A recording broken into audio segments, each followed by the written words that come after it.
From Julio Cruz and Gaylord Perry to Alvin Davis and Harold Reynolds to father and son back to back bombs.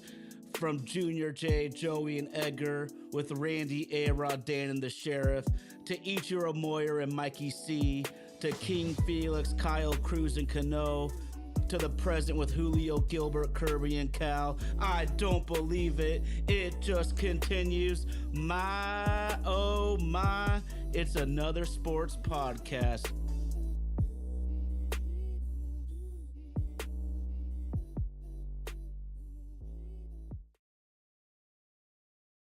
My, oh my, it's another sports podcast. And my, oh my, do y'all want to talk about an up and down week for our beloved Seattle Mariners? We'll get into that in a minute. But you know, we're going to rep this team, rain or shine, from Nashville down to Albuquerque, all the way up to Little Lake Stevens, everywhere in between. Want to give a huge shout out to all the homies out on the live chat. We appreciate and love each and every one of you. Got to give a giant shout out to the homie Indy, our producer. Him and his wonderful lady Darby holding it down. Vaden Podcast Services. Vaden Podcast Services is the people that bring this show to life. And of course, my one and only co host. This man's words are diamonds dug out of mines. What's up, RG? There's 7 different levels of devil worship in horses' heads: human sacrifices, cannibalism, candles, and exorcism. Animals having sex with them, camel, mammals, and rabbits.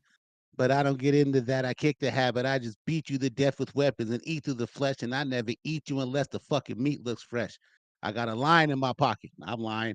I got a nine in my pocket, and baby, I'm just dying to cock it. What it do, my old my? It's another sports podcast. It's time to go to work. Bringing that ether like always. Well, as we all know, man, it was a super low middle of the week.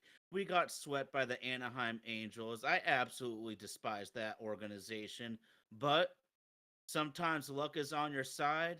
We went to the south side of Chicago, played a team that probably ain't even going to win 60 freaking games for Pete's sakes. But you play a team that shitty, you got to take care of business, RG. And we came and did that and brought some reinforcements with us. Went to Chicago, swept a sorry ass team, had some deep dish pizza, an Italian sandwich, took a boat up the Chicago River, went and looked at the Michael Jordan statue. Now it's on to Boston. And along the way, for those of you who may not have been paying attention or you've been living under a goddamn rock, we did something we were screaming about in the off season, and we got our man from Tampa, Mr. Randy Arozarena, baby. But it also comes at a time too where some of the players on our team decided to remember how to hit the motherfucking ball. So I guess everything is just looking gravy for us right now, except we still didn't get a, earn a game on fucking Houston. Just all that shit for nothing. And every time that we lost, they lost. So we just been in this stalemate in the AL West. I believe we're back down to a half a game now after a week worth of baseball play, no real movement. So take it out you want. I'm gonna look at it as a good thing. Then we're gonna head up to Boston and beat up some bums. It's time to go. Let's go, baby. Let's go. I mean, Boston, they were looking like a seller early. I was hollering about trading for Tyler O'Neill, but now for the Red Sox and the Mariners, this is a crucial series for both teams. But let's go back on the week a little bit. Thank the Lord we bounced back, man, because that was rough. That was so rough getting swept by the Angels. I mean, that was the first time this team's been swept all year. There's been some real lows of this season, basically the last month, but that was literally the first time we've been swept. So, needless to say, I was extremely disappointed. We scored only one run in each of those ball games. How the hell do you expect to win like that? My boy Santos blew the game, but I can't get too mad at any reliever when you score one freaking run. What do you expect? Yeah, these guys aren't perfect, but we come out swinging, like you said, RG. We were throwing high fives from across the country when we traded for my boy Jorge Polanco. He has come through enormous this weekend with 5 hits, 3 home runs, and 5 RBI.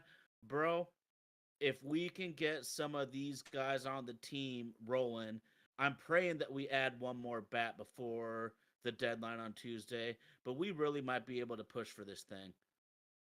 Ooh, Polanco came out there swinging that head hammer like he was trying to kill King Vaughn all over again. Shit went down, yo, for real. Man, he was sitting there swinging that thing, man. Robles was getting hits. The offense actually looked like it was a major league offense in Chicago. Before we start lighting off fireworks and being overly happy about it, let's keep in mind it is the Chicago White Sox, and they're on pace to lose like 110 games. So it's not a major victory. But for us, we need that shit. So I'm gonna take it, y'all. I don't know about you. I'm gonna take every bit of it and talk all that shit. Yeah, man, we definitely needed to come out and act like we knew how to play baseball. It didn't come completely scot free.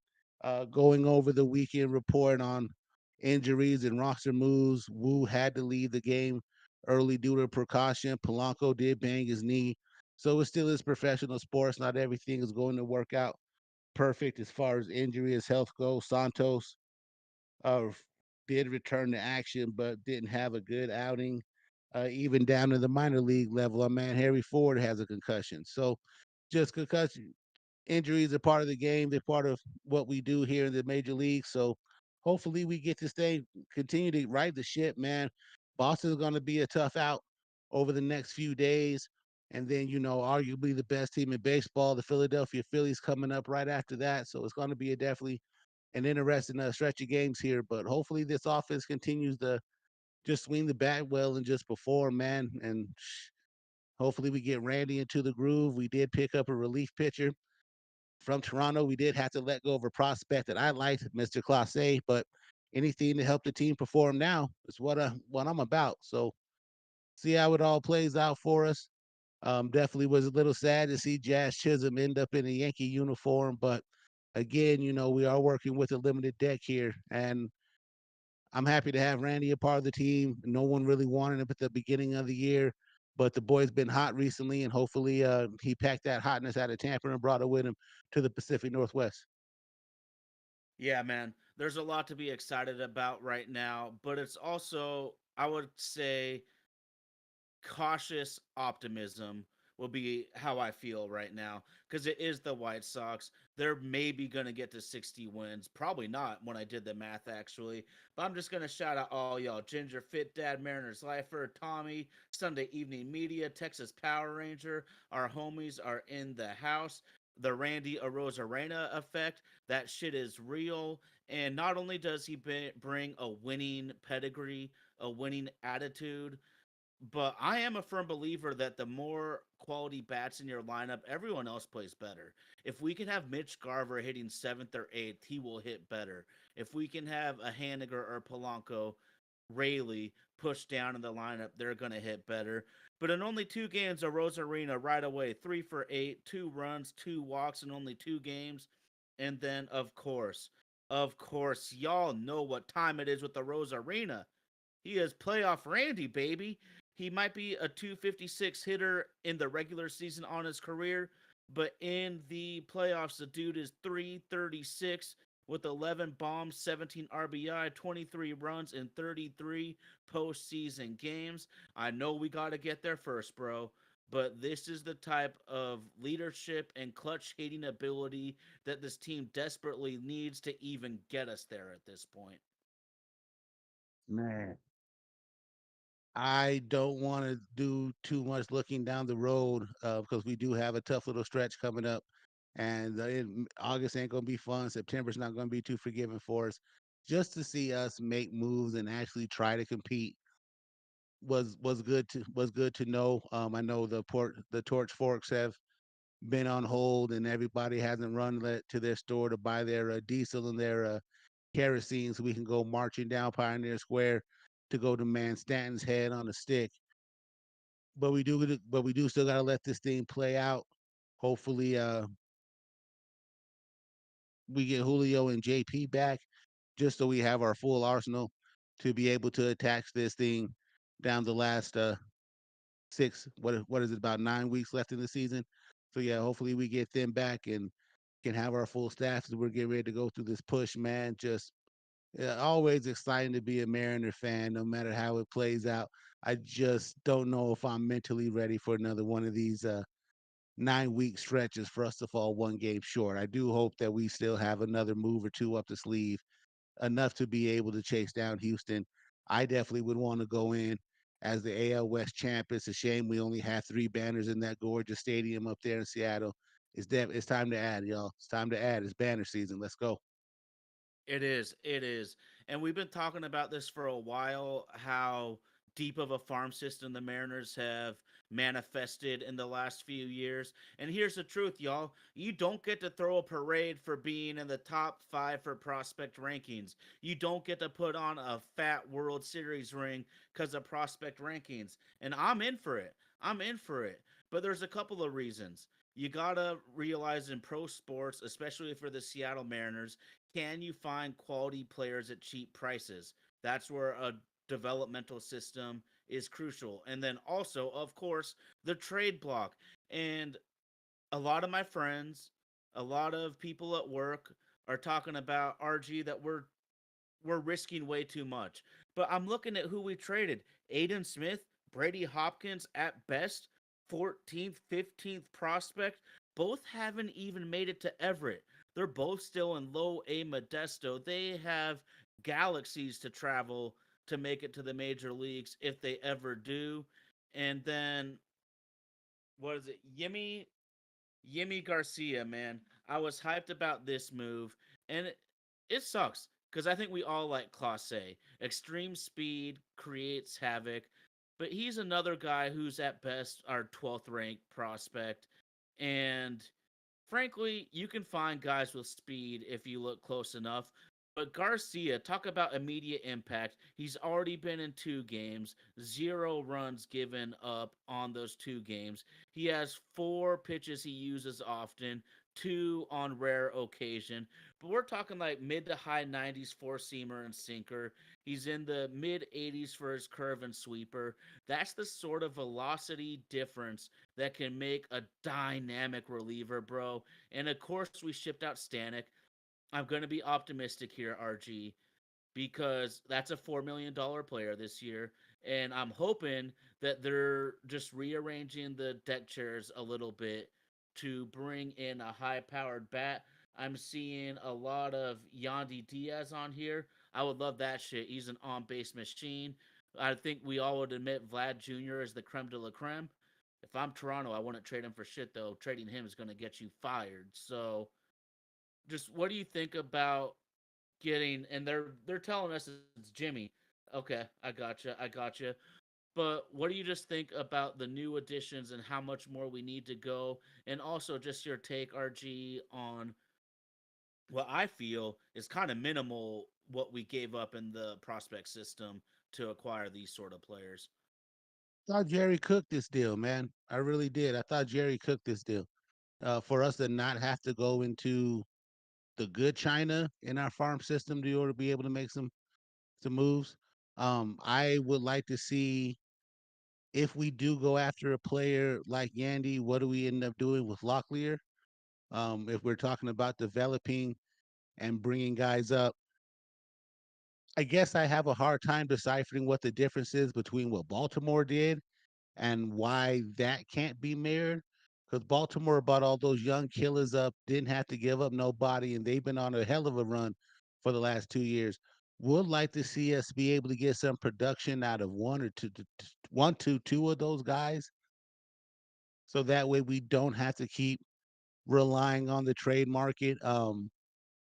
They're saying that Isak Paredes was the best hitter available in this market right now before the deadline, and now he's a Cub. If we end up with Diaz, man, I'm not gonna complain about it. But I would like to see us maybe give Locklear a chance. With that being said, if we do go after another bat, I don't know what direction to go into. I'm not one of those guys who does a lot of wishing on a star and that pie in the sky thinking. I like some of our good prospects, but I'm saying on this show constantly, prospects are suspect until they get up in the league and perform. I would have liked to see Class A. build into something with him and Bliss in that speed. But hell, if we only still got Bliss out of the deal, so be it. Keep pressing forward. No doubt, man. I just God, I'm such a big Locklear fan, and I've been so high on him because he's raked every step of the way. But it feels like he's a little bit overmatched right now, and that's not a surprise, man. It's a quantum leap from AAA to major leagues. That's why you're the one that always reminds us to be suspect about the prospects because there is ample evidence of players who just rake the entire way through and cannot break through in the major leagues. And I'm not saying Ty Locklear is not going to be that guy, but he might not be that guy for these last 50 games. And so I just brought it up right here because y'all have been shouting out Yandy Diaz a bunch, and I'm a big fan of his too. I'm a little bit worried at his age. He's already what 31, but this is a Mariners type of target because he would be under contract for 2025 and he would have a club option for 2026. And then I also looked at a Rosarena. He won't be a free agent until 2027, and as much as personally, I'm not scared of going for rental players, but the Mariners and Jerry and his staff have clearly drawn a line in the sand the last several years that they are not big on rentals for high paid positional players. So we kind of got to look that route. So Yandy makes sense. We don't have a clear cut first baseman right now, in my opinion. So that one makes a lot of sense to me. Obviously, Tampa Bay is a great trade partner, but I want to, before I throw it back to you in the low block, bro, I got to give some flowers to Victor Robles, man. All he's done has been a spark plug, a hitter. He gets homers, he gets bunt singles. On the week, he was 360 with three stolen bases, a homer, and a double, provides an obvious spark to the ball club. And of course, on the weekend, Captain Cal with 5 hits, 2 bombs, and 3 RBI. This guy, you can say whatever you want about his batting average. I don't give a shit. He is a clear cut leader, a clear cut difference maker, and you also can't quantify how important he is to the pitching staff of this ball club. RG, we have a few guys that are really stepping up big time. If we can get J Rod back and get Randy Rowan, we might actually have a chance when a week ago I thought we might be in the shit.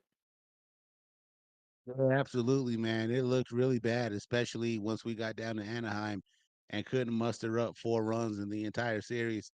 I remember I was on a late night shift this week and I saw the score flash, but I couldn't really look at my phone because I was kind of in a bad road area. So I hopped on the off on the off mic chat and was like, "Is that am my eyes deceiving me? Are we really down 5-0 to these motherfuckers this early in the beginning of the game?" Just just couldn't believe it. And then all of a sudden we got to Chicago, and I guess the South Side has a cure for what ails you, and just the offense got back up, and we got right back to rolling. And it also bet the question, and I'll ask the chat, what do you guys think as well too? With the way that the offense performed this weekend and us going out and getting a Rose Arena, do you think that they have another move left in them, or did they look at the performance from the team from this week, knowing we got Randy, and then gonna say we've done enough on our end, and now it's up to you guys to go out and perform? Chat, feel free to tell us what you think tonight. And as always, thanks for joining us on My Oh My, it's another sports podcast. Holla, man. I do not think they're done at all. But in our group text, I'm always going to say this: trades are harder to make than we believe them to be. A huge part is because most of us play video games and fantasy football, and those trades are much easier to complete. We don't have owners that have certain agendas. Like, I don't think the owner of the Toronto Blue Jays necessarily wants to trade Vlad Jr., Bo Bichette, any of the other guys that brings him revenue to the ballpark.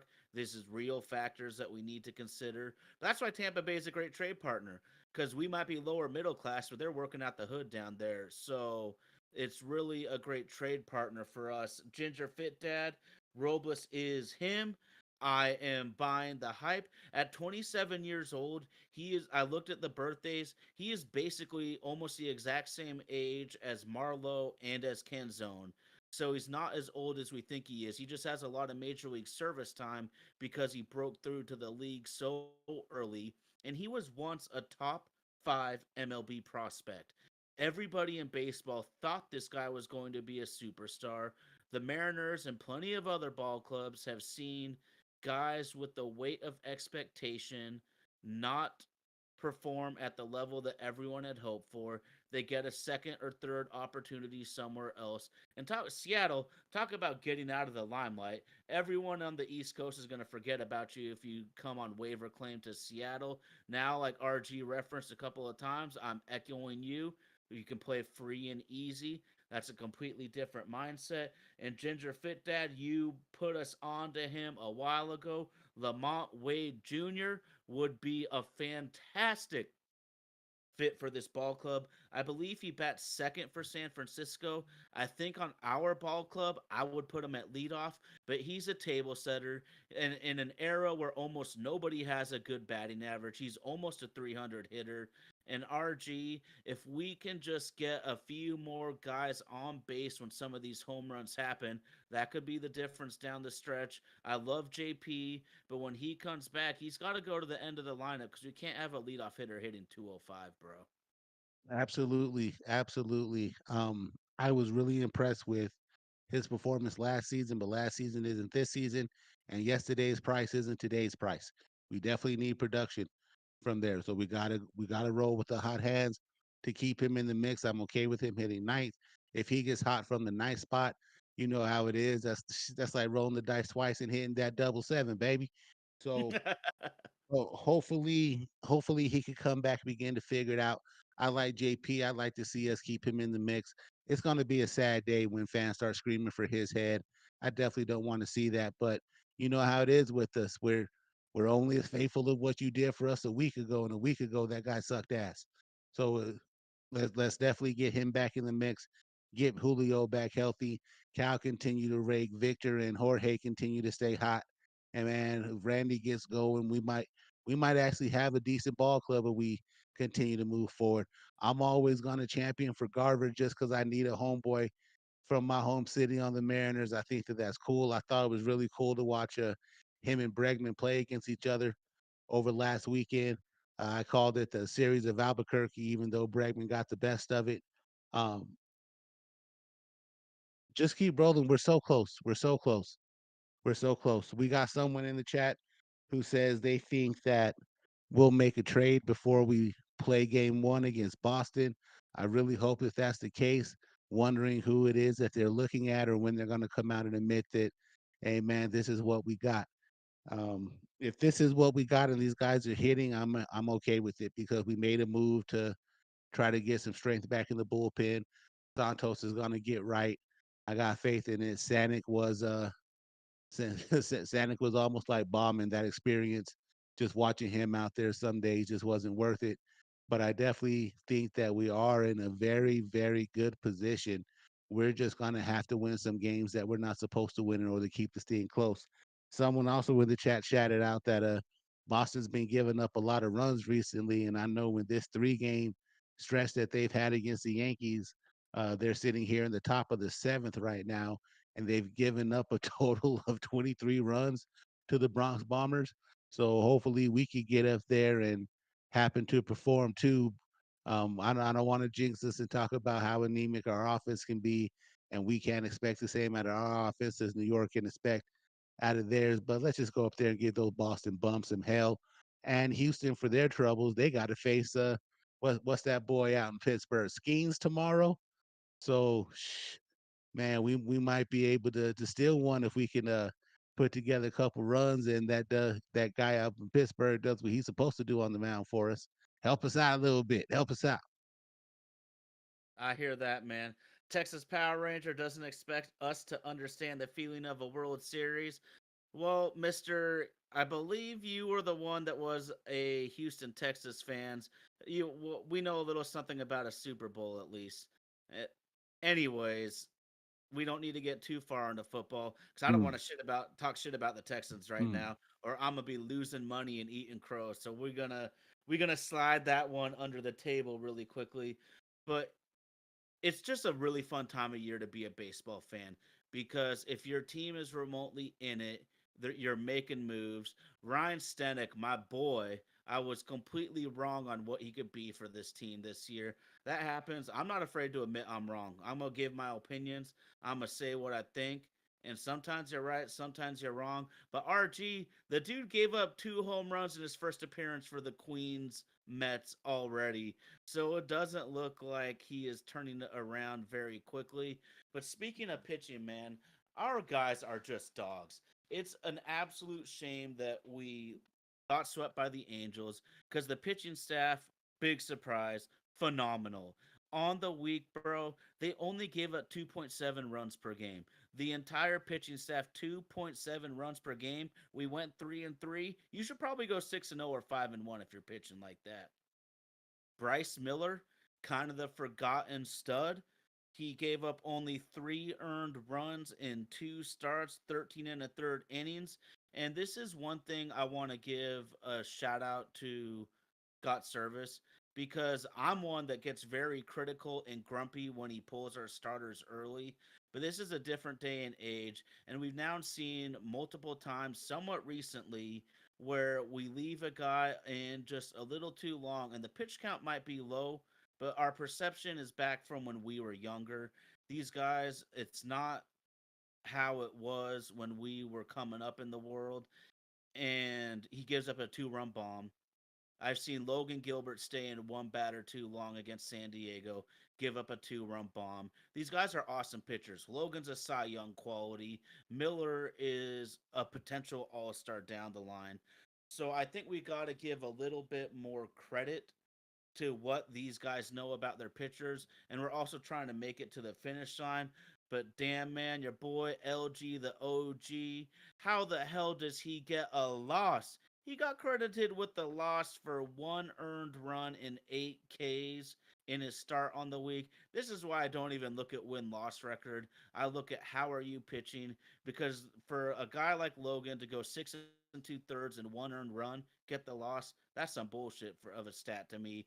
Castillo, no earned runs, 6 innings, 7 Ks. And George Kirby finally got some freaking run support, baby. We finally got some runs for George. He responded with none earned in 7 innings.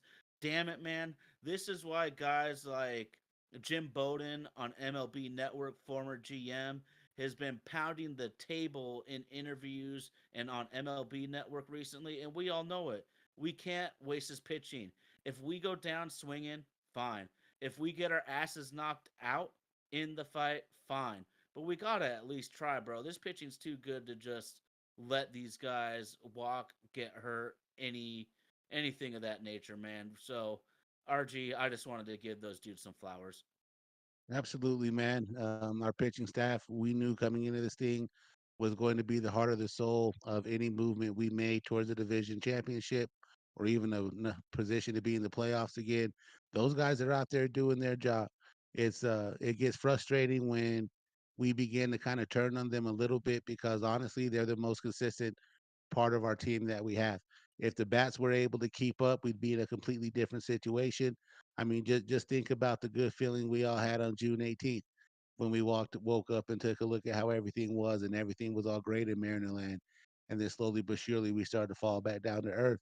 But again, not all of that's on our pitching staff. If we're not out here giving these guys runs, what do you expect, man? The name of the game is to get runs across the plate, and our pitching staff has done all that they can. So a big shout out to them. Um, Texas Power Ranger, I thank you for the shout out, man. He says he rocks with us because we're better than any of the content creators that the Rangers have. And that's a big compliment coming from someone who's from the state of Texas. And I'm sure there's thousands of guys out there who do what we do. But hey, man, rock with us, man. Sports fans and sports fans. Unity is what bring us together. I love the banter. Tommy tells him he can remain if he remains in silence. But we know he ain't gonna do that. He's gonna talk his shit and get his shit off. But again, man, we're just happy to have everyone that follows us and gives us a shout and continues to help us grow. This is the last Sunday of the Funko giveaway. So if you can, if you haven't already, go on to our Facebook page at My Oh My ASP. Give us a like, give us a subscription, sign up to everything. Shout us out to a couple people. We'll be rocking that Julio Rodriguez Funko that's just sitting there over Tyler's shoulder. We'll make sure we get it to someone who's definitely has helped us spread the word about this podcast. Back to the team though, just now is the time where we're really going to get to see what it is that these guys are made of. I know that they feel the pressure from the fans. Ownership feels the pressure. You know, the powder keg is about to blow. It is going to be a very interesting 9 weeks. So just get some popcorn ready and be ready to cheer your ass off for these boys, man. They're going to need our energy. They're going to need our support. If you live in the Seattle area, get out to games, man. And for me, that topic is kind of because I don't want to put any more money in Stanton's pocket, but also at the same time, there's nothing like a live major league game. T-Mobile Park is one of the best fields that you can go to. I know the shit may be kind of pricey, but hey, run down to what is that Muckleshoot Casino on your way and see if they'll help you pay for a ticket or two before you head up there. Emerald Queen, they might be giving away some free money so that way you can go attend the Mariner game. But we're in a position that if we can get some guys healthy and come back and the offense continues to click, I think we're going to be fine as we try to run down Houston here in the last 9 weeks to get that playoff position. Too. And let's not forget either, man. They haven't played good ball necessarily this year, but Texas is right on our ass also. We mentioned it when you were unavailable a couple weeks ago that Blake was mentioning that he was like, "Is it maybe a three-team race?" And it absolutely is. It absolutely is. All the Mariners can do is win ball games. Right now, Texas might be below 500, but they're only four and a half back. Four and a half back. Houston and Seattle has to take care of business down the stretch. RG, there's another thought I've kind of had recently, and to me, it might be as important for the Mariners' success for Houston to not get another starting pitcher or two compared to us getting another bat. If that if they can't get a deal done by Tuesday afternoon, that might help us as much as anything because they need some starting pitching depth. And so I'm just crossing my fingers. Baseball fans were speculating about Crochet coming out early today. Is he going to get traded? But apparently, Crochet has only pitched 3 or 4 innings in his last 4 starts. So he might even be off the market because the last thing any team wants to do is trade a huge prospect haul for a guy demanding a contract extension upon trade whose arm might be about to be going to a Tommy John surgery. So we'll be keeping our eyes very close on what Houston is doing with starting pitching here. But I'm pumped, bro. If we get J Rod back, it's been a long time since I liked an outfield this much. I mean, we probably have to go back to Griffey and Jay in the Kingdom if we could have an outfield with J Rod, Robles, and a Rosarina. I mean, all three guys bring a speed power combo that's not only good for winning ball games, but it's just fun to watch, man. So you're right. Get out your popcorn, get your favorite adult beverage, buckle up your seatbelt, man. This shit's gonna be a ride down the stretch.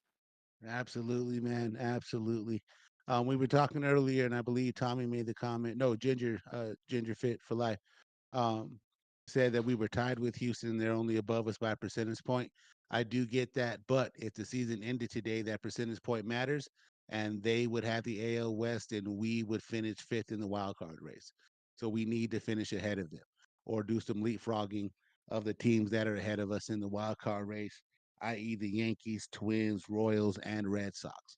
So this week's coming up series with Boston does have more implications than we think that it is because we can gain ground on the teams that are ahead of us in that wild card race, as well as if we keep sharing wins and losses on the same day as Houston.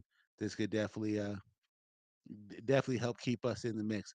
What we can't have right now is that of any of these next two series to get up somewhere and not be able to come out with some splits. It's split or bust. It's split or bust for us right now. Wins are important. We need every bit that we can in order to be able to keep us in the mix. Other teams are still going to try to make some moves. Hopefully, we have that magical combination where we can begin to really do some damage here down the stretch over the last 9 weeks. Man, we're going into Boston. All of the y'all on the live chat are telling us Boston's pitching staff's kind of weak, but I've seen weak pitching staffs mess our worlds up so far this year, so we're gonna have to see what happens there. But bro, in a critical series out at Fenway Park, we got Gilbert Castillo and Kirby, bruh. Fucking let's go. This is the shit that's getting me hyped, man. You want to try to lock down a team with some hitters in a hitter friendly ballpark. I can't think of a better 1, 2, 3 to try to get that shit done. And Sunday evening media, I agree. I'm really glad we still have Hancock too. I honestly don't think he's a really high potential guy. I think that maybe he's a fourth, fifth starter. Maybe at his very peak, he could be a quality third. But that's the key, though. We saw Dallas Keuchel. We traded him for $1. Thought it was ridiculous. 5 starts later with Milwaukee, he's DFA'd already. So there's a reason that some of these veterans are still in AAA. Was it Jonathan Diaz? He had some yeoman's work. I was really impressed with his fortitude, his composure, his determination. But he scattered 9 hits in 5 innings. That game that he pitched and gave us a chance to win, that easily could have snowballed into a disaster. We were on a razor's edge in that game, but I guess that's how some of these guys live. You know, he might be a little bit worse than Marco Gonzalez, and that much of a razor's edge can mean, as we've seen with like some of my friends call him Meatball Marco, you live on that razor's edge, you might cut yourself on it. But really quickly, bro, circling back, Ginger Fit Dad talking about Lamont Wade Jr., and I've become a big fan since he tipped us off on him. So I just looked up his contract situation. You want to talk about a Mariners move, though, dude? A guy that's hitting almost 300. His contract this year is only 3.5 million, and he'll be under contract for next season. Also, definitely screams a Mariners type of target there. Sure does. Sure does. If his batting average was 100 points lower, that absolutely would be another type of contract for right there. But again, we're not going to bash on the guys. We need all the goodwill and energy that we can, and hopefully that the front office sees some value in him and can be able to get something done. Um, and looking at our splits here as well, too, we're 31 and 23 at home, 25 and 28 on the road, but against sub 500 teams, we're 27 and 30. So we're definitely going to need to start beating up on some weak teams along the way. And we got to get that road win record better. That might be the thing that helps push us over the hump if we can go on the road and steal a couple series that we're not supposed to win. And I think that we could absolutely get that started tomorrow in Fenway Park. We got the three dogs taking the mound. So let's give them hell, boys, for sure. Absolutely, absolutely. It's kind of crazy, man. It's crazy to me how you can make 2 trades and everything seems much more optimistic. Now the bottom line is if we lost the series at Chicago, we'd be singing a different tune. But y'all were saying it right away when the show started, the Randy Arozarena effect. Let's get J Rod back. But I mean, this guy's real. I know his stats on the season are going to suck. Sometimes you start so poorly that no matter how well you play down the stretch, it's just going to be looking like a shitty season. We have several players like that right now. Polanco, both Mitches, JP Crawford. Those guys are going to have shitty statistics for this year. But the bottom line is, if they can turn it around, help us make the playoffs and make a run, none of that's going to matter in the end, except maybe their contracts. But I mean, a Rose Arena career 786 OPS, career, that's really damn impressive in today's era. 256 with 86 bombs. And we know what this guy does in the spotlight, whether it's the playoffs, the ALCS, the World Baseball Classic.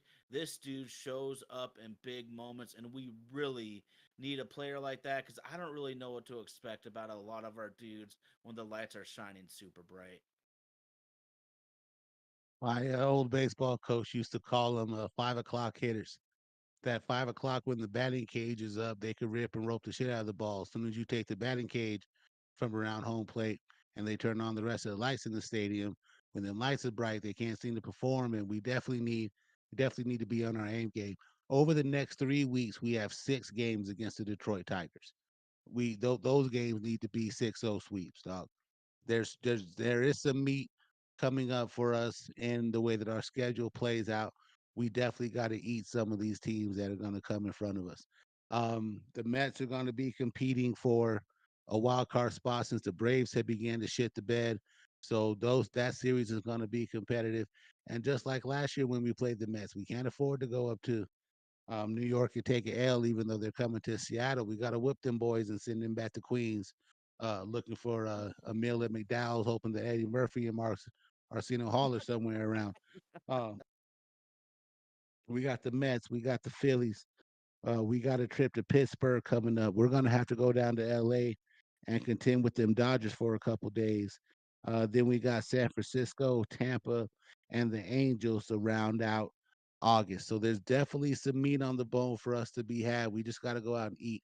We'd love for us to be in a position where we get to the end of August. We're actually 2 to 3 games up on Houston with a chance to put our foot on their throat because we do play them in the middle of the last week of the season in a series. I believe it's in Seattle as well too, and no, it's in Houston, and have a chance to bury them. It's going to be exciting. It's going to be a fun time. It's shaping up to be a good ride. But again, we do need some health back. We do need some help. One of the other things that I was harping on at the beginning of the season wasn't always just about how good our pitching staff was. Is that we're definitely going to need help. Health. We need Julio back. He began to turn the season around and was setting the earth on fire before he tried to do his best Griffey impersonation and hurt his leg out there in center field. And I'm just joking. I'm not saying that to make light of the situation. I appreciate the way that he has still been giving all that he can, even in the midst of his half a season slump, we can call it. But yeah, man, we definitely need him back. We'd love to see if JP can do some production out of that 9 hole. The guys who we did pick up this year, if they can get hot, man, you might want to watch out for the 2024 Mariners. If we can figure this out at the right time, who's to say that we can't be the Texas Rangers of this season? Oh, absolutely. Texas Power Ranger, it looks like your team just made a trade to get Tigers catcher Carson Kelly. So here's the thing about Major League Baseball as a whole. The commissioner's office must be thrilled because there's so many teams buying right now. And the whole reason to expand the playoffs was to keep more teams in the race longer, which means much more revenue for all of the different ball clubs that are in it.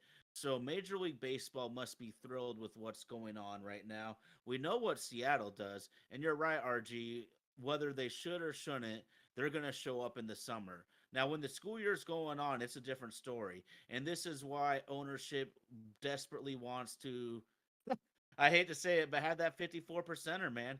Because if there is optimism to start the season, then fans will show up during the school year in the spring. If we're in the pennant chase down the stretch, they'll still show up during the school year in the fall. But if the Mariners are a 100 loss team, I've gone to that stadium before in the spring and the fall with like 12, 15,000 people there, and it feels like a ghost town. That's the exact opposite of the revenue this team wants. So it's going to be a really, really, really fun finish. Garver, this one's cracking me up. The most expensive backup catcher. And you know what?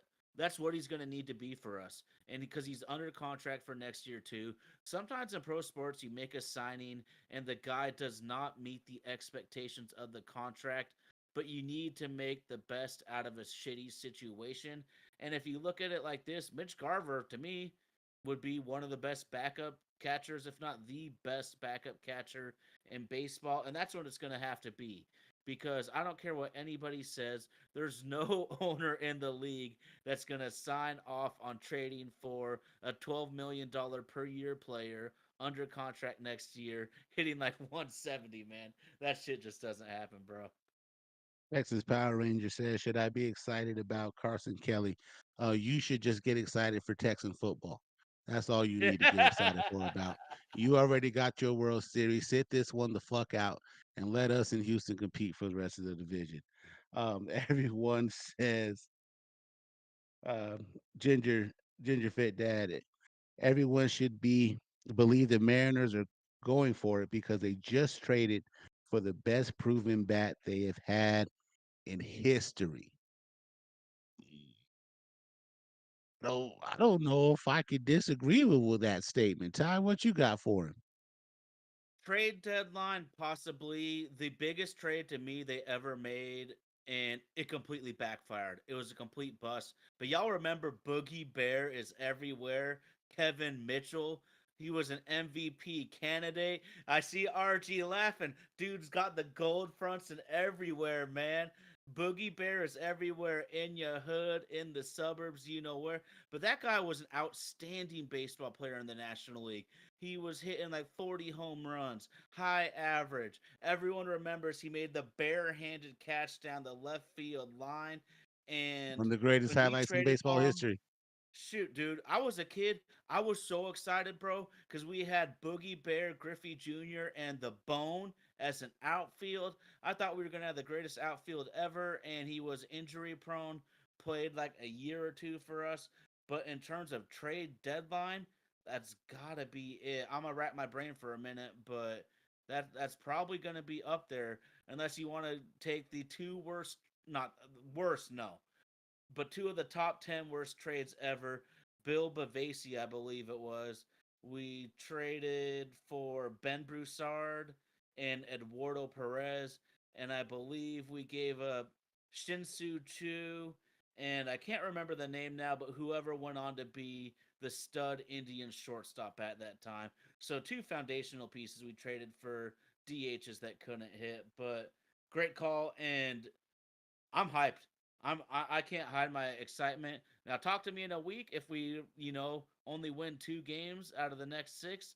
I'm gonna be singing a different story, but that's the beauty of baseball. If you love this thing, man, you're gonna be up and down all year, man. Absolutely, man. The Mariners season is more exciting than the season past the Six Flags. Just as many up and downs, just as many roller coasters, just as many shocking developments, all types of twists and turns. But we in here, dog. We in here for the long run.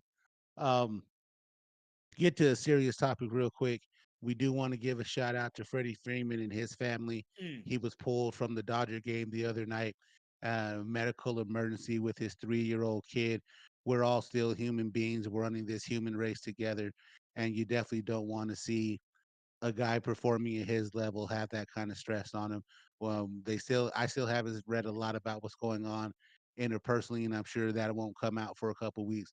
But we do want to give some prayers up to Freddie Freeman, his family, and definitely his son, and hopefully that he can come back out and keep performing at a good level. It's entertaining to watch that man play, even though he's not on our team. So yeah, let's give a shout out to Freddie Freeman as we continue to move forward throughout the rest of this baseball season. Absolutely. Huge prayers up to the Freeman family, the Dodgers family, that whole community down there in LA.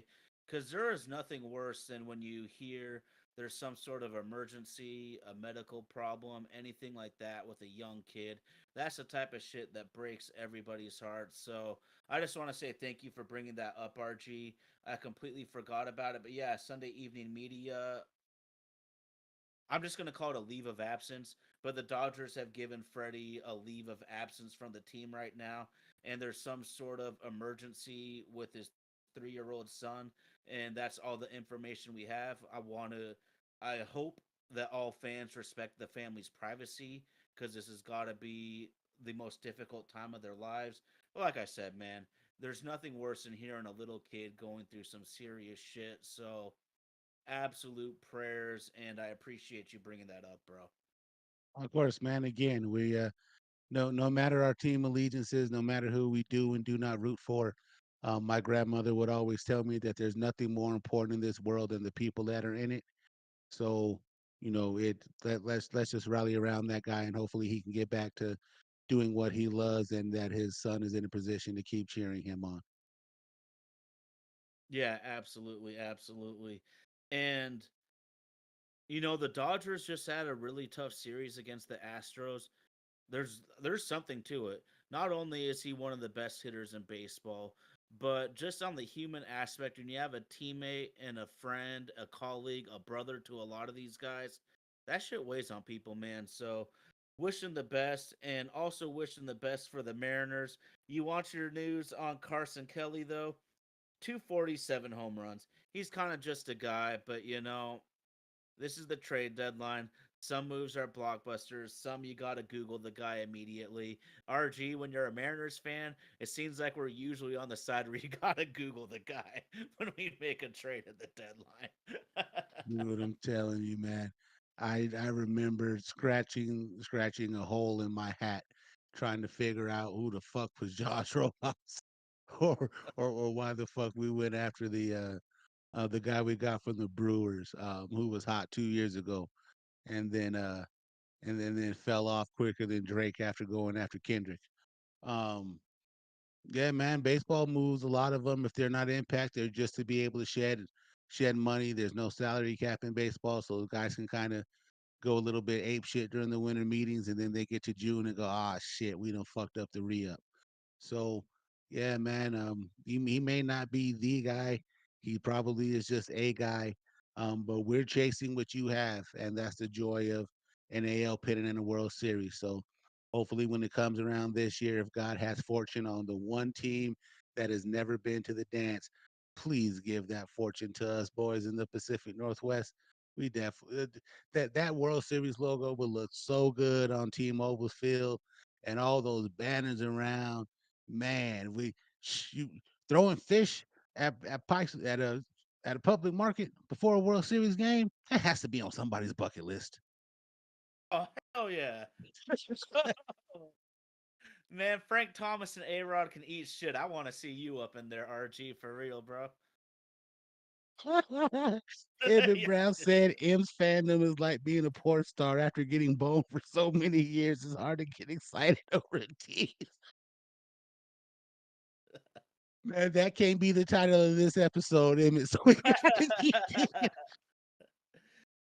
Emmett, here's the thing though. At least a porn star gets laid. Being a Mariners fan is more like being the 40-year-old virgin to me. That's just my thing. Shit, being a Mariners fan is like getting the pretty girl in high school to go to prom with you. And as soon as you pull up to her house to drop her off, she's out of that car and at the door that fast. And then you gotta go home and tell your homeboys, be like, I macked the shit out that bitch. Just hope you don't see her at school the next day because she might slap the shit out of you for lying about it. Yeah, man. What's the boy's name for American Pie? It's like Jim's love life before he met Michelle. we'll got tell we'll got the tell your mother we ate the pie. got to touch Nadia once. And, oh. Oh man, this is the fun part about having the live chat is we will dig into it deep, but we're also not afraid to go off the rails with this thing. Sports are supposed to be fun. They're supposed to be an escape from a lot of craziness going on around this world right now. So it's good to have this. It's good to jump in, dive deep with our favorite team, but also have these laughs, man. RG, do you? I haven't even looked it up. Do you have any idea when Julio is supposed to be back at all?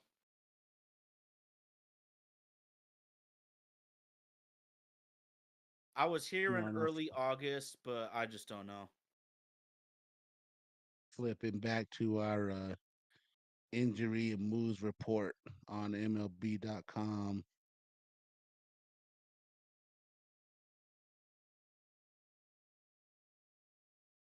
It still has to be determined on MLB.com Gotcha. on how long he is or is not going to be out. Oh, it is that time of year. Once every 4 years, we all get to put on those stripes, the stars and stripes on our backs, and just talk Oh shit to hell random yeah! people about us being American, and they ain't. It is time for the Olympics, and I'm telling you, there's three things that intrigue me during the Olympics that I've gotten to love over the course of growing up. and having my eyes open to just not look at things so pigeonholish. The swimming rivalry that we have with Australia is fucking real. You want to talk about two groups of people who can't fucking stand each other? It is the American and men's, it is the American men and women's swim team versus the Australian men and women's swim team. We do not fucking like each other. The women's swim team beat us in the 4x100 relay, and then the American men got in the pool and like, nah, fuck that. We're not listening to that shit. He saw him twice. And they smoked the shit out of the Australians. So that's always going to be interesting to watch. Um, we should have gymnastics on lock now that Simone Biles has gotten over her case of the yips. But the next big thing that's on it is that dog Shakari Richardson versus the Jamaicans. I you about to see some speed out of them women. So if you definitely got a chance to get your video recorders on, if you can't watch it live, the next rivalry you should be interested in is Shakari Richardson versus the Jamaicans. Because the Jamaicans was talking all that big shit when Shakari Richardson couldn't go to Tokyo. Now she in Paris, so we gonna see how they get it on. And of course, though, gotta cheer for the NBA team that's known as the U.S. Men's National Basketball Team. Put it on Serbia today.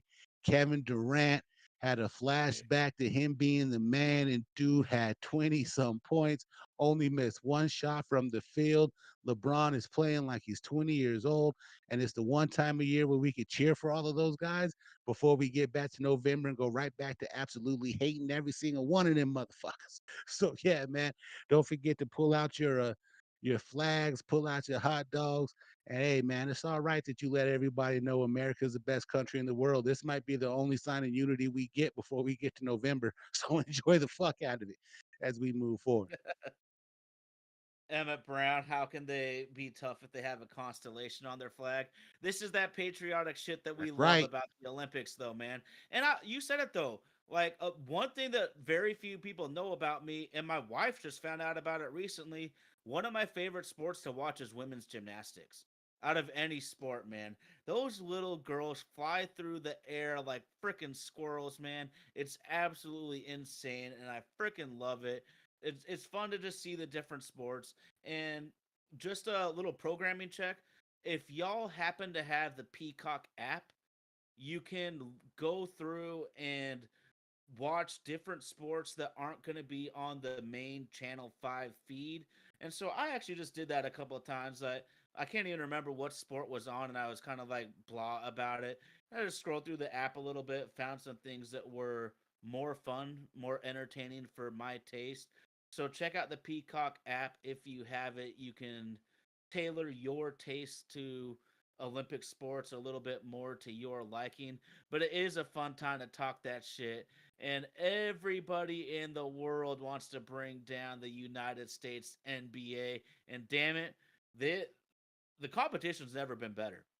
What have we No, seen that stat recently? Something like there's about 60 NBA players internationally in 68, the Olympics this 58, 68, 60, 68. and there was 9 in the 92 Dream Team. I'm 12. not trying to talk shit, 12. But I mean, look at that. That is a substantial difference, and that's how the game has grown. I mean, we know it. Like how long has it been since an American has won the NBA MVP? So it's really fun. These guys are gunning for us. A Sonics fan like me still loves the hell out of Kevin Durant.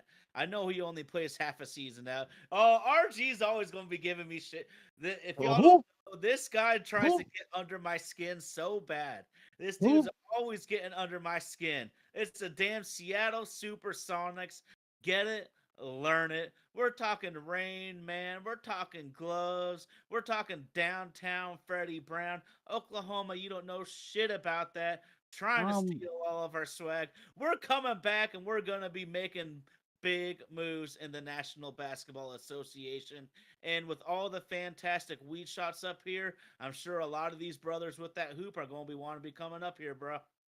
so is it safe to say that Oklahoma City stole your thunder? The Seattle Man, Supersonics. You know what the Seattle Supersonics remind me of? Blockbuster Video. Oh, oh man. Hey, at least we were fire at one point. Yeah, Timeline's yeah, about yeah, right. yeah, Peaking yeah. in the Yeah. 90s. It's all right, man. It's all right. Kind of, kind of reminds me of high school. Peaked in the '90s. Life's a bitch. Hey, yo, Emmett Brown Kemp was one of your childhood heroes. I don't know if we should be plugging other shows or whatever, but here's the thing. There is an unbelievable interview with the Rain Man on the All the Smoke. They do some of the best. I think they're the best interviews in the entire game. They really get so much out of the people that they have on. If you like hip hop, Busta Rhymes, but Emmett Brown, Sean Kemp, that was awesome. But man, if y'all don't know RG, real talk though, there was a long period where the Sonics were the most popular team in this area. Easy, not even close. Ken Griffey Jr., most popular athlete. The Sonics were a more popular team at that time, though. Yeah, I could believe it. The Rain Man had his fantastic highlights up there dominating. Now, if you can remind me, what was the first time an 8 seed ever beat a 1 seed in the NBA playoffs? I believe the Sonics choked against the Denver Nuggets. Is that? Yeah, uh, yeah. I I believe still that was a remember Dikembe lying on the floor with the ball over his head like he's that monkey holding Simba on the Lion King. Oh, we remember that shit plain as you shut day. your fucking mouth about Rafiki. If there's one thing we're not gonna do on this show, we're not gonna bash Rafiki. Everybody else can get it, but we're not gonna bash Rafiki. Fair enough, man. Fair enough. He'd bash you over the head with his staff and say, "It doesn't matter. It's in the past." Oh Too man. much fun. Too much fun. Too much fun. Well, Mariners, you will know what time it is. It's time to get to work, y'all. With 9 weeks left in the season. Interesting series coming up against Boston. See if you could put some runs up on that pitching staff. Man, then you got to go tangle with the Phillies. Let's see if we can keep Kyle Schwarber's bat in the yard and keep them help them fall back down to earth a little bit in that race, so the Cleveland Indians can end up with the best record in baseball. Yes, I call them the Indians. I will never call them the Guardians.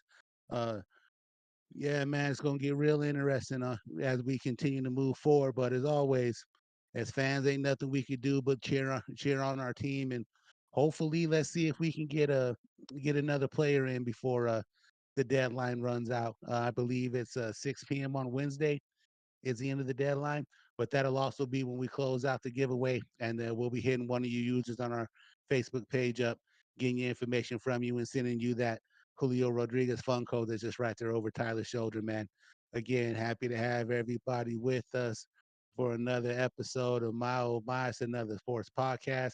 Got to pay the bills before we dip out real quick. So always a big shout out to Vaden Podcast Services, our man Indy in Nashville holding it down on the ones and twos, making us look like superstars. Big shout out to our social media director, Casey Matsumoto, doing her thing to keep us involved and giving us a presence online for you guys to be able to follow our content. For more content to see more of me and Tyler talking that shit, interacting with you guys, at My Oh My ASP is our handle. You can find us on Facebook.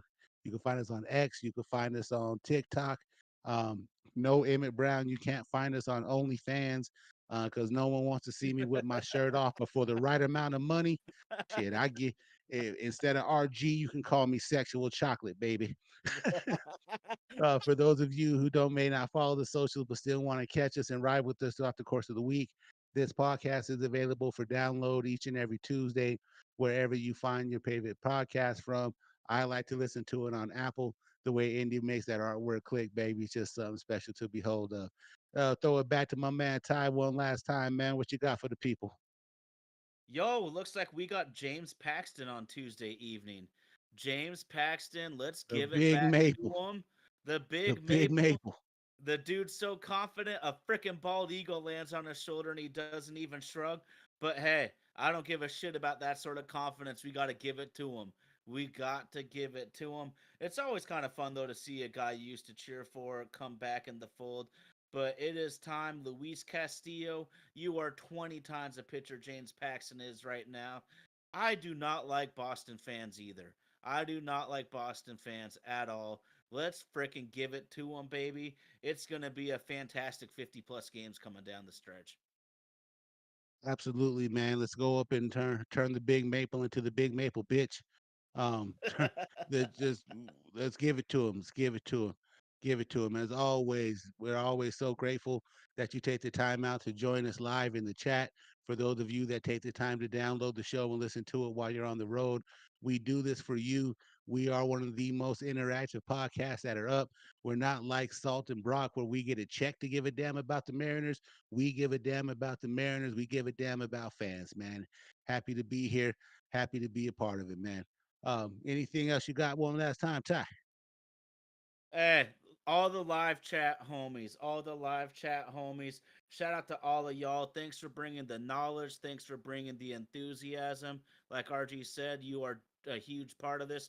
Slide up in those DMs if you want to be in the chair with us. You've seen our friends up on here as well. You could easily be one of them. Just let us know. Yeah, hop on the show with us. Hop on the show. It's only going to get better. Think about it here in a couple weeks. We're going to have a baseball segment, and we can then begin to butt heads over football. And ain't nothing more unifying than each other's hate that we have of the other football teams. I can't stand the Seahawks, and I can't wait to get that smoke to Tyler and Indy while they finish fourth in the NFC West because they ain't doing shit this year. I'ma just let us shock the world. I ain't even tripping. No one thinks you're gonna be anything. We're gonna shock the world though with a Uh-huh. wild card appearance. Shit. Shit. Maybe this coach will hand the ball off to Marshawn Lynch on the two. Damn, man. What you just gotta go. You digging deep, man. You digging deep, man. 1 yard line interceptions. Sonic's moving, man. You just cutting deep today, bro. I'm out. Is your favorite song by Garth Brooks Thunder Rolls?